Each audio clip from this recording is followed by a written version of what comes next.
नमस्कार दोस्तों, new study institute के ऑनलाइन यूट्यूब चैनल पर मैं सुनील प्रजापति एक बार फिर से आप सभी का हार्दिक स्वागत करता हूं। दोस्तों हम लोग बात कर रहे हैं केमिस्ट्री में पीरियोडिक टेबल की दोस्तों 3 क्लास हमने अभी तक ली है। उम्मीद है आपने वो तीनों की तीनों क्लास देख ली होगी और समझ में काफ़ी कुछ आया होगा और हमारा ये प्रयास आपको अच्छा भी लग रहा होगा। तो चलिए दोस्तों, पिछली वीडियो में हमने पढ़ा था आवर्त सारणी के जो तत्व हैं, यानी कि जो तत्व हैं उनको कैसे याद करते हैं, क्या उनकी ट्रिक थी। ठीक है दोस्तों, तो आज हम पढ़ेंगे कि जो तत्व हैं उनकी क्या विशेषता है, कैसे क्या उनका एटॉमिक नंबर क्या है। दोस्तों देखिए, वैसे तो आवर्त सारणी में जो आधुनिक आवर्त सारणी है उसमें 118 तत्व है, लेकिन 118 तत्वों को याद करना नामुमकिन तो नहीं, लेकिन कहीं ना कहीं थोड़ा मुश्किल है। तो कुछ सिलेक्टेड तत्व हैं, जैसे 1 से लेकर 20 तक तो हमें याद करना ही है कि ये प्रॉपर वे में एग्जाम्स में इनके बारे में छटकर, ठीक है, कभी यहाँ से तो कभी वहाँ से इक्के दुक्के क्वेश्चन बनते हैं। फिर तो कुछ और सिलेक्टेड तत्व हैं जिनके बारे में प्रश्न बनते ही बनते हैं, जैसे कि सोने के बारे में सर्वाधिक तन्य धातु क्या है, सोना है। ठीक है, फिर ऐसी कौन सी धातु है जो कमरे के तापमान पर द्रव अवस्था में पाई जाती है, तो वो मरकरी है। और फिर ऐसी कौन सी धातु है जो कमरे के तापमान पर अधातु है, द्रव अवस्था में पाई जाती है, तो फिर वो कौन सी है, ये ब्रोमीन है। तो दोस्तों चलिए अब हम पढ़ते हैं तत्वों के बारे में कि तत्व कौन सा तत्व कहाँ है, किसके साथ है, कैसा है और उसकी क्या विशेषता है। तो देखिए दोस्तों, आवर्त सारणी में हमने पढ़ा था कि जो रो है उसे हम क्या कहते हैं, 7 आवर्त हैं। तो रो वाले जो कॉलम है वो 7 हैं और हॉरिजॉन्टल जो हैं वो 18 हैं। तो जो इस प्रकार की लाइनें हैं उन्हें हम आवर्त कहते हैं। क्या कहते हैं, आवर्त। और आवर्त कितने हैं, 7 है। और जो इस प्रकार की लाइनें हैं उन्हें हम वर्ग कहते हैं, वर्ग, ग्रुप या समूह, वर्ग या समूह कहते हैं।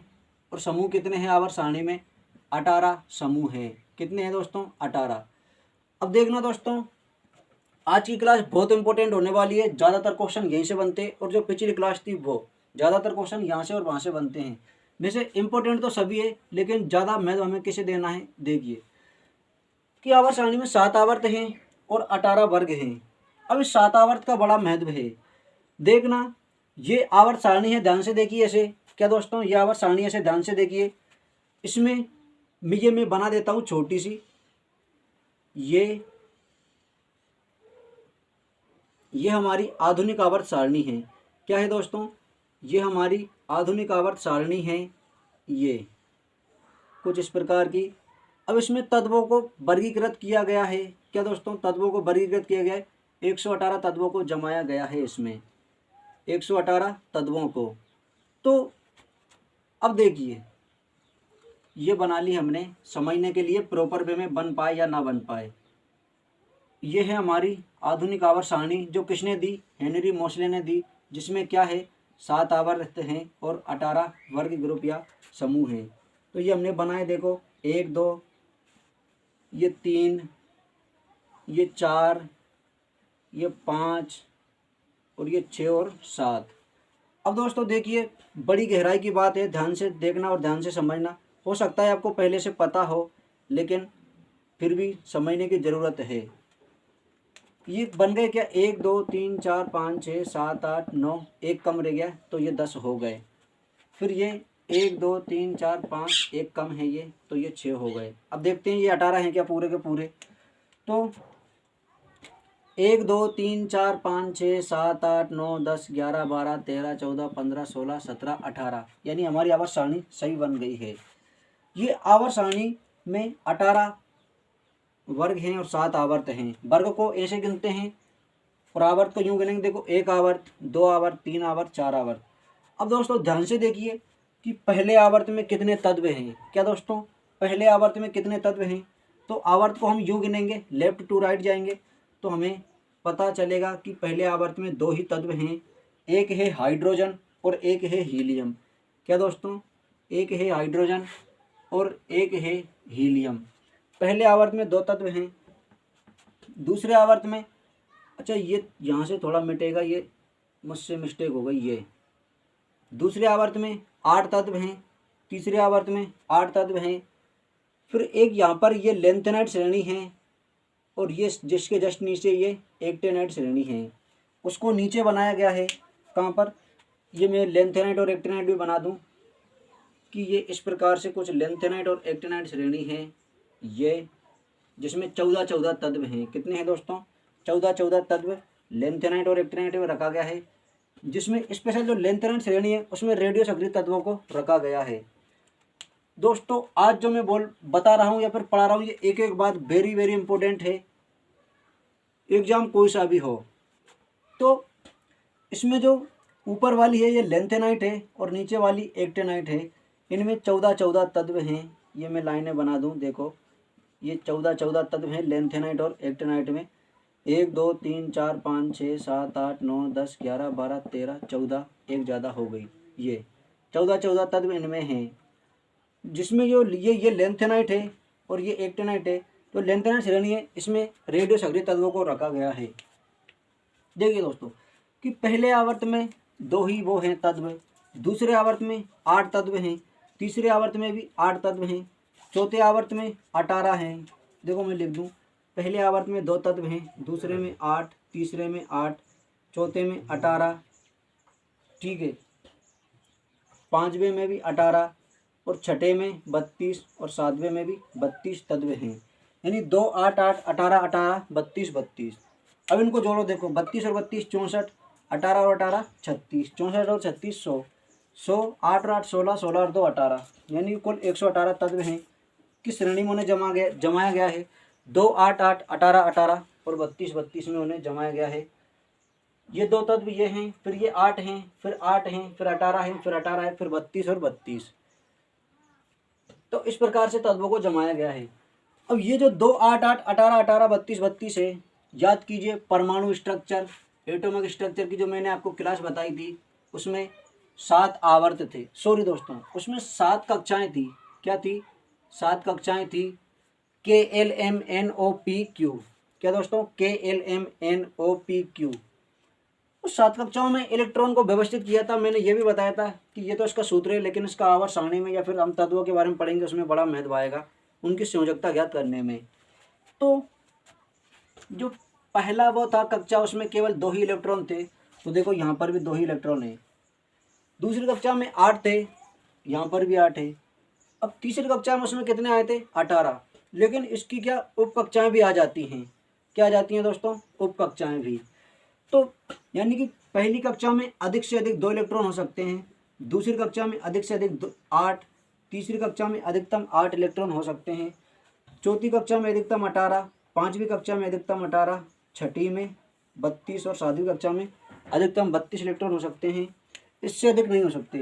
यानी पहले आवर्त में जो भी तत्व हैं उनमें 2 इलेक्ट्रॉन से अधिक नहीं हो सकते उनकी बाहरी कक्षा में। आप देख सकते हैं कि हाइड्रोजन जो है उसका एटॉमिक नंबर 1 है, एटॉमिक मास भी 1 है। तो इस जितने, और ये बताया था मैंने कि जितने उसमें प्रोटॉन होते हैं उतने इलेक्ट्रॉन होते हैं। और प्रोटॉन क्या होता है? नंबर ऑफ एटॉमिक, यानी एटॉमिक नंबर जो होता है वो इसमें प्रोटॉन की संख्या होती है। तो यानी कि कहने का मतलब यह कि जिस आवर्त में वो हैं उसकी कक्षा में उतने ही से अधिक इलेक्ट्रॉन नहीं हो सकते। जैसे ये पहले आवर्त में हैं, ठीक है, इसमें ये 2 हैं, तो इसमें 2 से, इसकी बाहरी कक्षा में 2 से अधिक इलेक्ट्रॉन नहीं हो सकते। इसकी कक्षा में 8 से अधिक इलेक्ट्रॉन नहीं हो सकते, इसकी कक्षा में 8 से अधिक नहीं हो सकते, इसकी कक्षा में 18 से अधिक इलेक्ट्रॉन नहीं हो सकते। हालांकि ये तत्व है, लेकिन ये का यही इनको जमाने का रैंडम तरीका है, इनको जमाते कैसे हैं। तो दोस्तों चलिए अब हम अपने आज की उस पर आते हैं कक्षा पर, कि तत्वों के बारे में हम बेसिक रूप से पढ़ रहे हैं कि डिटेल में क्या है तत्व, कौन सा तत्व कहाँ है और उसके बारे में क्या है। तो इसे मैं मिटा देता हूँ, ये तो साधारण जानकारी थी। क्योंकि तत्वों के बारे में बताना था कि इसमें जो 7 कक्षाएँ होती है उस कक्षा के आधार पर ही ये आवर्त बनाए गए हैं। 7 कक्षाएँ होती है तो 7 के 7 आवर्त होते हैं, ठीक है। हर कक्षा में इलेक्ट्रॉनों की एक निश्चित संख्या होती है और वो संख्या खुद इस आवर्त में जितने तत्व हैं वो खुद संख्या होती है। तो दोस्तों देखिए अब हम तत्वों के बारे में पढ़ते हैं डिटेल में। हमें पता है 18 आवर्त हैं, जिसमें और फिर उसमें 4 ब्लॉक भी हैं, S block, P block, D block और एफ ब्लॉक। अब ये जो ब्लॉक है ये कहाँ से आए? तो दोस्तों देखिए जैसे आवर्त सारणी में 7 कक्षाएं होती है, इसके बाद उप कक्षाएं होती है। क्या होती है दोस्तों? उप कक्षाएं, एस पी डी और एफ। तो उसका जो अंतिम इलेक्ट्रॉन जिस उप कक्षा में जाता है कक्षा के हिसाब से इसे ब्लॉक में रखा गया है। जैसे ये जो है पहला वर्ग और दूसरा वर्ग, इसका अंतिम इलेक्ट्रॉन एस उप कक्षा में जाता है, इसलिए इन्हें एस ब्लॉक में रखा गया। इधर की जो अधातुएं और उपधातुएं हैं उनका अंतिम इलेक्ट्रॉन पी ब्लॉक में जाता है, पी उप कक्षा में जाता है, इसलिए उन्हें पी ब्लॉक में रखा गया। ये जो है ये धातुएं संक्रमण धातुएं, इनका अंतिम इलेक्ट्रॉन डी उप कक्षा में जाता है, इसलिए इन्हें डी ब्लॉक में रखा गया। और जो नीचे वाले 14 लैंथेनाइट और एक्टिनाइट है, इनका अंतिम इलेक्ट्रॉन एफ उप कक्षा में जाता है, इसलिए उन्हें एफ ब्लॉक में रखा गया।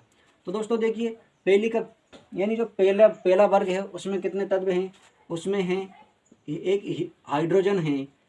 हमारी ट्रिक क्या थी, हमारी ट्रिक थी हलीना रब से फरियाद कर रही थी। तो जो एस ब्लॉक है उसमें सभी की सभी धातुएं हैं केवल हाइड्रोजन को छोड़कर। और हाइड्रोजन क्या है इसके बारे में देखिए, हम स्पेशल फैक्ट लिखते हैं। तो ये एक तो धातुओं के साथ रखी गई है, लेकिन ये धातु नहीं है। क्या है, यह अधातु है, यह अधातु है। क्या है दोस्तों, हाइड्रोजन अधातु है। दूसरा पॉइंट क्या बनेगा कि यह सबसे हल्का तत्व या सबसे हल्की अधातु है। सबसे हल्की अधातु या फिर बोलें तत्व, सबसे हल्का तत्व या फिर सबसे हल्की अधातु है। कौन है, हाइड्रोजन। और एक वेरी वेरी इंपॉर्टेंट बात लिख लीजिए दोस्तों, क्या लिख लीजिए कि इसकी कक्षा में इसके नाभिक में, ऐसे लिखो, इसकी कक्षा नहीं, इसके नाभिक में शून्य न्यूट्रॉन होते हैं, यानी कि कोई न्यूट्रॉन नहीं होता है, शून्य न्यूट्रॉन होते हैं। यानी इसका जो नाभिक है उसमें कोई भी न्यूट्रॉन नहीं है। क्यों नहीं है, क्योंकि इसका परमाणु क्रमांक भी 1 है और द्रव्यमान भी 1 है। अब ये देखिए, मैं जस्टिफाई करके बताता हूँ। ये हमने ले लिया हाइड्रोजन का नाभिक, ठीक है। अब देखना पूरी डिटेल में मैं बता ही देता हूँ कि यह है, एक होता है एटॉमिक नंबर यानी परमाणु क्रमांक, एक होता है एटॉमिक मास यानी परमाणु द्रव्यमान, एक होता है इलेक्ट्रॉन की संख्या, फिर होता है प्रोटॉन की संख्या और न्यूट्रॉन की संख्या। ये एक जो किसी भी तत्व का जो परमाणु होता है उसका जो नाभिक होता है उसमें हमें ये सब ज्ञात करना होती है। और फिर अन्य भी होते हैं, आइसोडाइपर, वो हम बाद में पढ़ेंगे। तो देखिए, जो एटॉमिक नंबर होता है वो क्या होता है, वो तो खुद उसका होता है, जैसे हम सीक्वेंस में पढ़ते हैं आवर्त वाइज। तो हाइड्रोजन का एटॉमिक नंबर 1 है। जो इसका एटॉमिक नंबर होता है वही उसमें प्रोटॉन की संख्या होती है, तो इसमें प्रोटॉन की संख्या भी कितनी है, 1 है। अब देखना, मैंने बताया था एटॉमिक स्ट्रक्चर जब हमने पढ़ा था नाभिक वाला, कि किसी भी तत्व का जो नाभिक होता है या फिर जो परमाणु होता है वो न्यूट्रल होता है, उदासीन होता है। क्यों होता है, क्योंकि जितने उसमें प्रोटॉन होते हैं उतने उसमें इलेक्ट्रॉन होते हैं। जब प्रोटॉन और इलेक्ट्रॉन का जब वो होता है भिड़ाव, तो वो एक दूसरे को नष्ट कर देते हैं और वो न्यूट्रल हो जाता है। जैसे अगर 2 उसमें इलेक्ट्रॉन है तो 2 ही उसमें प्रोटॉन है, तो ये इससे ये कट गया, क्या बचा, 0। 0 का मतलब न्यूट्रल ही होता है। तो जितने प्रोटॉन उतने इलेक्ट्रॉन, अगर 1 प्रोटॉन है तो 1 ही इसमें क्या है, इलेक्ट्रॉन भी इसमें 1 है। अब देखना इसका एटॉमिक मास कितना है, एटॉमिक मास इसका 1 है। क्या दोस्तों, हाइड्रोजन का जो परमाणु द्रव्यमान है वो 1 है। अब हमें न्यूट्रॉन की संख्या ज्ञात करना है। तो हमें पता है कि जो परमाणु द्रव्यमान होता है कि एटॉमिक मास बराबर होता है क्या, प्रोटॉन प्लस न्यूट्रॉन। ये हमें डायरेक्ट दिया नहीं होगा, ये हमें निकालना पड़ेगा, ठीक है। ऐसा क्वेश्चन बनता है। क्या दोस्तों, ये हमें दिया नहीं होगा, ये हमें निकालना होगा। मान लो कह दिया हमसे कि किसी तत्व X का परमाणु क्रमांक 1 है, उसका द्रव्यमान 1 है, तो उसकी कक्षा में कितने न्यूट्रॉन होंगे। बस हमें ये दोनों दिया होगा, ये हमें निकालना पड़ेगा। कैसे, जैसे परमाणु क्रमांक 1 है तो हमें पता है जितना उसका परमाणु क्रमांक उतनी उसमें प्रोटॉन की संख्या, जितनी उसमें प्रोटॉन की संख्या उतनी उसमें इलेक्ट्रॉन की संख्या। अब जितना उसका परमाणु द्रव्यमान है उसमें उतने उसमें प्रोटॉन प्लस न्यूट्रॉन है। तो हमने देखा इसका परमाणु द्रव्यमान कितना है, 1 है। अब बराबर प्रोटॉन कितने हैं, 1 है, और न्यूट्रॉन हमें निकालना है। जब न्यूट्रॉन निकालना है तो ये 1 इस तरफ आके माइनस होगा, तो न्यूट्रॉन का मान हमारे पास कितना आ जाएगा, न्यूट्रॉन का मान आ जाएगा हमारे पास 0।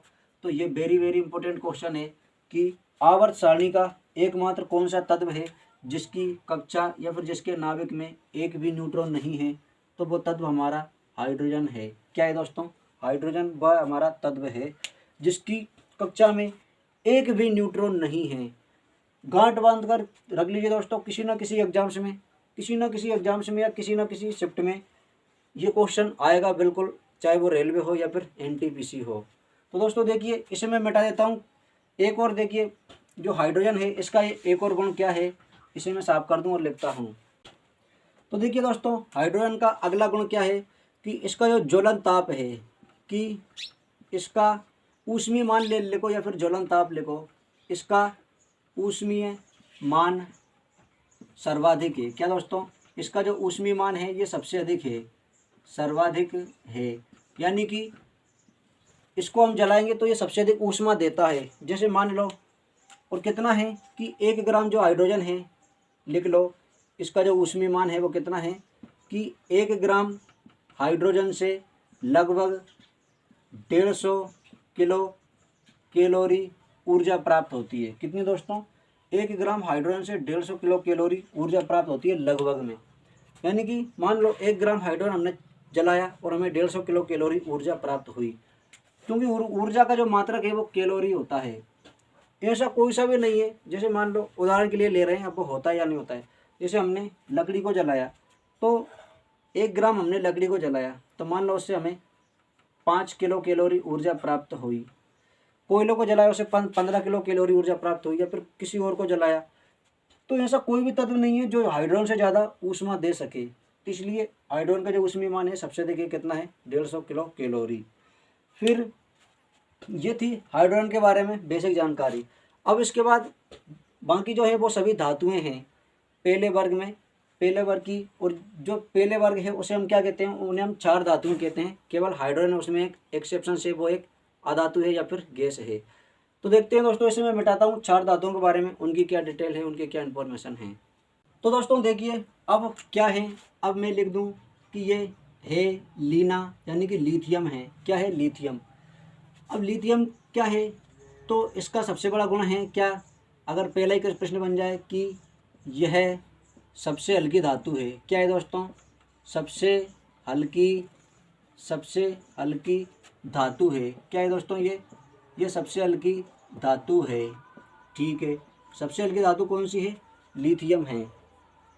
फिर लिथियम, सोडियम, पोटेशियम, ये जो भी है इन सभी को हम क्या कहते हैं, ये सभी क्षार धातुएं हैं।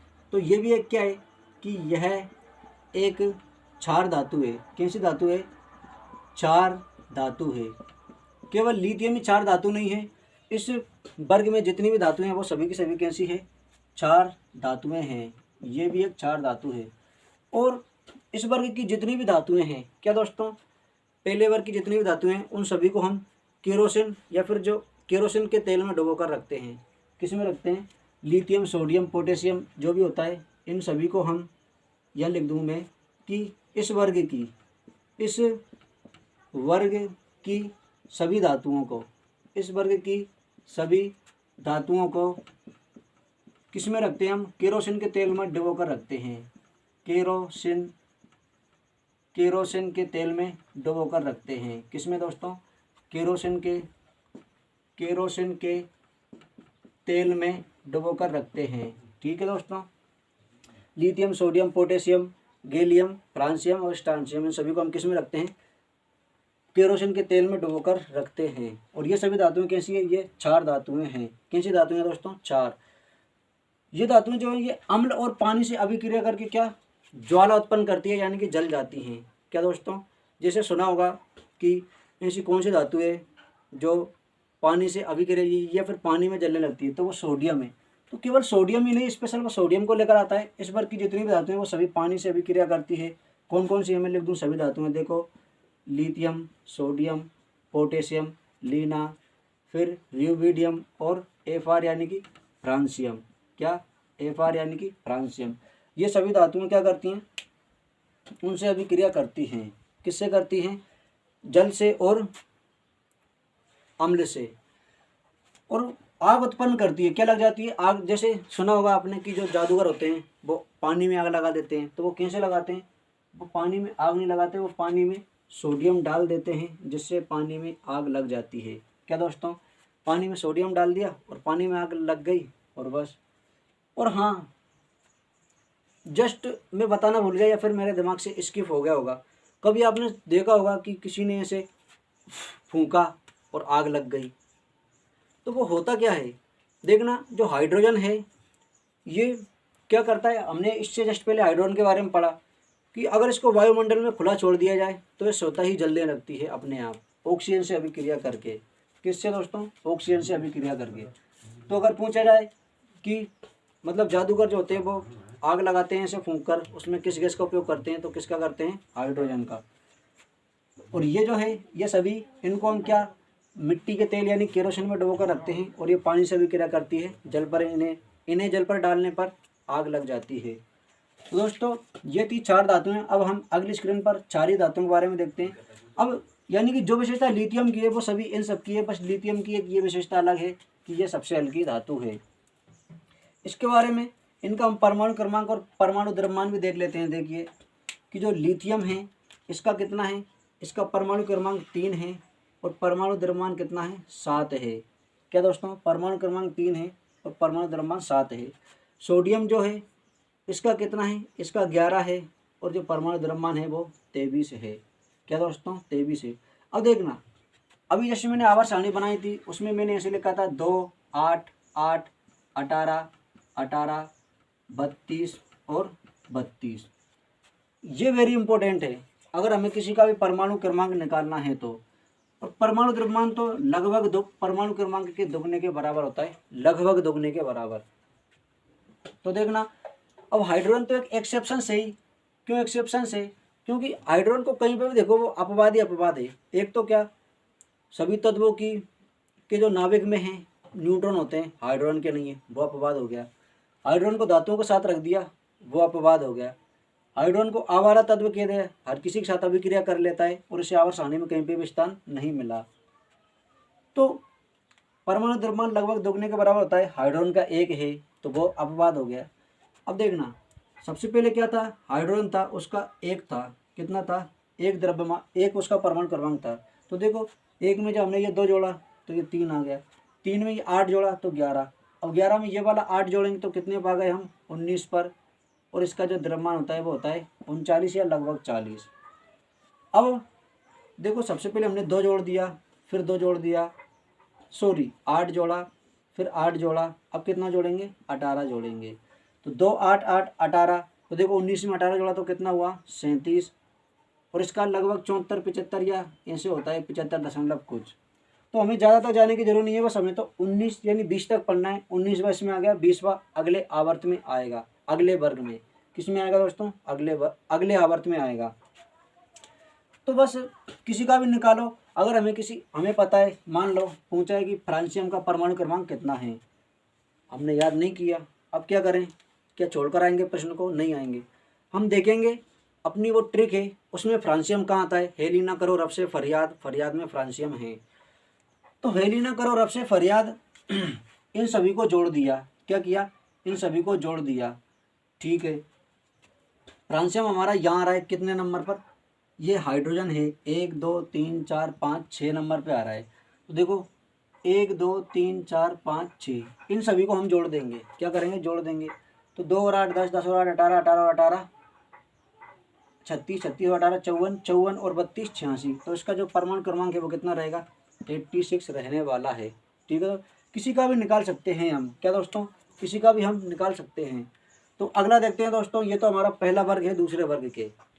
तो दोस्तों देखिए, दूसरे वर्ग की जो तत्व हैं या फिर जो धातुएं हैं वो कौन सी है? दूसरे वर्ग की धातुओं में हैं, उन्हें हम क्या कहते हैं? उन्हें हम कहते हैं क्षारीय मृदा धातुएं। क्या कहते हैं? क्षारीय मृदा धातुएं कहते हैं सभी को। क्षारीय मृदा एल्कली अर्थ मेटल हैं सभी की सभी धातुएं। अब इन धातुओं की ट्रिक क्या थी? इन धातुओं की ट्रिक थी, याद कीजिए क्या बताया था। एक बेटा था, पापा से कुछ जिद कर रहा था, तो ये बेटा ये मांगे कार, स्कूटर, और ये बाप और ये राजी। ठीक है दोस्तों, तो देखना ये बेरिलियम है, मैग्नीशियम, कैल्शियम, स्ट्रांशियम, बेरियम और रेडियम। ठीक है दोस्तों, बेरिलियम, मैग्नीशियम, कैल्शियम, स्ट्रांशियम, बेरियम और रेडियम। तो देखना अब इसका परमाणु क्रमांक क्या है? इसका परमाणु क्रमांक है 4। कैसे है? देखो पहला किसका हुआ? हाइड्रोजन का। परमाणु क्रमांक हमेशा आवर्त में होता है। पहले आवर्त में 2 तत्व है, पहला हाइड्रोजन का, दूसरा हीलियम। चलो मैं आवर्त सारणी बना ही दूँ यहीं पर। तो दोस्तों देखिए ये है हमारी आधुनिक आवर्त सारणी। अब इसमें हम तत्वों को रखते हैं। देखिए ये हाइड्रोजन, लिथियम, सोडियम, पोटेशियम, हेलिना, करे, रब, रुबिडियम और ये फ्रांसियम। फिर ये है हमारा कि बेरिलियम, मैग्नीशियम, कैल्शियम, स्ट्रांसियम, बेटा मांगे कार, स्कूटर, और ये बेरियम और ये रेडियम। हेलिना करे रब से फरियाद। फिर ये था हमारा कि बैंगन, आलू, गाजर, इंडियम, इन, थैला, थैलियम। फिर था हमारा 4 से 5, 1 1 2 3 4 5 6 कार्बन परिवार था कि ये कौन, सी, गीता, स्नेहा और ये प्रभा। फिर 7 था हमारा कि ना, पी, ऐसे, सबके, बीच। ठीक है। फिर 8वां कौन सा था, ओ, स्टाइल, से, टी, ओ। फिर 9 क्या था, कल, अच्छा फिर कल, बाहर, आई, आंटी। फिर क्या था, फिर अगला था कि हीना, नीना और करीना के जो अक्षरे थे वो कैसे थे, वो रंगीन थे। ठीक है दोस्तों, कैसे थे, रंगीन थे। अब देखना इसका परमाणु क्रमांक 1 है और द्रव्यमान 1 है। परमाणु क्रमांक आवर्त सारणी को जब पढ़ते हैं तो आवर्त वाइज आवर्त पढ़ते हैं। इसका 2 है और द्रव्यमान 4 है। क्या बोला मैंने, द्रव्यमान लगभग दोगुने के बराबर होता है। लिथियम का परमाणु क्रमांक 3 है और द्रव्यमान 9 है। ठीक है। बेरिलियम का 4 है, अच्छा लिथियम का 3 है और 7 है द्रव्यमान। बेरिलियम का 4 परमाणु क्रमांक है और 9 इसका द्रव्यमान है। फिर इसके बाद में जो बोरोन है उसका परमाणु क्रमांक 5 है और द्रव्यमान 11 है। कार्बन का 6 परमाणु क्रमांक है और 12 इसका द्रव्यमान है। नाइट्रोजन का 7 और 14 है। क्या दोस्तों, नाइट्रोजन का परमाणु क्रमांक 7 है और द्रव्यमान इसका 14 है। ऑक्सीजन का परमाणु क्रमांक 8 है और द्रव्यमान 16 है। फिर फ्लोरीन का जो है वो 9 है और इसका जो द्रव्यमान है वो 19 है। ये मैं 2 यहाँ लिख दूँ। फिर नियोन का जो परमाणु क्रमांक है ये 10 है और द्रव्यमान कितना, 20 है। तो देखिए दोस्तों फिर से एक बार क्या किया हमने, 1H1 2He4, ठीक है, 3 lithium 7, 4 beryllium 9, 5 boron 11, 6 carbon 12, 7 nitrogen 14, 8 oxygen 16, 9 fluorine 19, 10 neon 20। कैसे याद करेंगे देखिए, देखना 1H1 2He4, क्या 1H1 2He4 यानी कि 1 hydrogen 1, 2 helium 4, 1H1 2He4, 3 lithium 7, 4 beryllium 9, 5 boron 11, 6 carbon 12, 7 nitrogen 14, 8 oxygen 16, 9 fluorine 19, 10 neon 20। कहाँ तक पहुँच गए दोस्तों, 10 तक। रिपीट कीजिए फिर से एक बार मेरे साथ, 1H1 2He4, 1H1 यानी कि हाइड्रोजन का परमाणु क्रमांक 1, द्रव्यमान 1, 2He4 यानी कि हीलियम का परमाणु क्रमांक 2 और द्रव्यमान 4, 2He4। फिर 3 lithium 7, 4 boron 11, 5 beryl 4 boron 7, 3 lithium 7, 4 boron 9, 5 beryllium 11, 6 carbon 12, 7 nitrogen 14, 8 oxygen 16, 9 fluorine 19 और 10 नियोन 20। तो हम कहाँ तक पहुँचे दोस्तों, अभी 10 तक हम अभी पहुँच गए। फिर जब सोडियम पे आए तो हम क्या करेंगे, 11 सोडियम 23, क्या कहेंगे 11 सोडियम 23, 12 मैग्नीशियम 24, क्या दोस्तों 11 सोडियम 23, 12 मैग्नीशियम 24, 13 एल्यूमिनियम 27, 13 एल्यूमिनियम 27, ये 14 सिलिकॉन 28, 15 फास्फोरस 31 और ये 16 सल्फर 32, 17 क्लोरीन 35.5 या 35 लिख लो या 36 लिख लो, चलो लगभग में 35.5 होता है। फिर 18 आर्गन 40, 18 आर्गन 40। तो दोस्तों और ये 19 पोटेशियम 39, 19 पोटेशियम 39 और ये 20 कैल्शियम 40। बस हमें कैल्शियम तक ही याद करना है, यानी कि हमें क्या बनना है, हमें बनना है डोवे राइनर। क्या बनना है दोस्तों, डोवे राइनर बनना है। कि डोवे राइनर ने जब जो नियम दिया था वो कैल्शियम तक ही लागू था, तो कैल्शियम तक लागू था तो हम भी कैल्शियम तक ही लागू रहेंगे। यानी एग्जाम्स में जब प्रश्न आते हैं वो लगभग परमाणु क्रमांक 20 तक ही आते हैं। स्पेशल, फिर कुछ स्पेशल तत्व है जिनकी कुछ ज़्यादा ही महत्वपूर्ण विशेषताएं, कुछ इंपॉर्टेंसी है, इसलिए उनके बारे में स्पेशल प्रश्न बनते हैं। तो हम स्पेशल उनके बारे में पढ़ेंगे, जैसे प्लेटिनम है, गोल्ड है, ठीक है, थोरियम है, रेडियम है, सभी के बारे में। तो मेन तो यही है 20 तक। एक बार फिर से याद कीजिए, 1H1 2He4, 3 lithium 7, 4 beryllium 9, 5 boron 11, 6 carbon 12, 7 nitrogen 14, 8 oxygen 16, 9 fluorine 19 और 10 नियॉन 20। फिर 11 sodium 23, 12 magnesium 24, 13 aluminium 27, 14 silicon 28, 15 phosphorus 31, 16 sulphur 32 और 17 क्लोरीन 35.5, 18 आर्गन 40, 19 पोटेशियम 39 और 20 कैल्शियम 40। यानी कि हमें 40 तक ही केवल द्रव्यमान 40 है और उसका वो कितना है 20 है कैल्शियम का। बस हमें ये ऐसे कैसे याद करना है, तभी हम क्या निकाल पाएंगे, क्योंकि हमें किसी तरह का परमाणु क्रमांक याद होगा तब द्रव्यमान हम उसके लगभग दोगुने के बराबर कर देंगे। और द्रव्यमान और क्रमांक हमारे पास है तो हम इलेक्ट्रॉन, प्रोटॉन, न्यूट्रॉन, संयोजी इलेक्ट्रॉन, आइसो डायपर कुछ भी निकाल सकते हैं, या फिर सम न्यूट्रॉनिक। तो देखना, हाइड्रोजन का हमने अभी निकाला, इसमें 1 इलेक्ट्रॉन है, 1 प्रोटॉन है, 0 न्यूट्रॉन है, एटॉमिक मास 1 है, एटॉमिक नंबर 1 है। हीलियम का परमाणु क्रमांक 2 है, द्रव्यमान 4 है। तो देखना, हीलियम के बारे में अगर हम देखें तो इसकी जो कक्षा रहेगी उसमें 2 इलेक्ट्रॉन, 2 न्यूट्रॉन और 2 प्रोटॉन रहेंगे। कैसे रहेंगे, इसका परमाणु क्रमांक 2 है तो इसमें प्रोटॉन 2, जितने प्रोटॉन उतने इलेक्ट्रॉन। अब प्रोटॉन इसमें 2 हैं और एटॉमिक मास इसका 4 है, तो 2 में क्या जोड़ने की 4 हो जाए, तो न्यूट्रॉन भी इसमें 2 ही हैं। फिर लिथियम पे आए, 3 लिथियम 7, 3 लिथियम 7। चलिए दोस्तों, वीडियो ज़्यादा बड़ा हो जाएगा, अब इनके जो वो हैं क्या द्रव्यमान या फिर इलेक्ट्रॉन, प्रोटॉन, न्यूट्रॉन, इसके बारे में हम अलग से अगली वीडियो में देखेंगे। फिलहाल हम ये जो बचे हुए तत्व हैं इनकी विशेषता के बारे में हल्का फुल्का सा देख लेते हैं। तो दोस्तों देखिए, इसके बाद फिर ये हमारा आता है पी ब्लॉक। यहाँ पर पी ब्लॉक है, इस पी ब्लॉक में ज़्यादा कुछ मुख्य नहीं है, बस इस पी ब्लॉक का जो 18वां वर्ग है, क्या दोस्तों, इस पी ब्लॉक का एक तो है 16वां वर्ग, एक है 17वां वर्ग और एक है 18वां वर्ग। ये 16वां वर्ग, ये 17वां वर्ग और ये 18वां वर्ग, ठीक है। इनके कुछ स्पेशल नाम है, मैंने कल ही बताया था। इसे हम कहते हैं चेलोजन, क्या कहते हैं, इसे हम चेलोजन कहते हैं। 17वें वर्ग को हम हेलोजन कहते हैं, क्या कहते हैं, हेलोजन परिवार।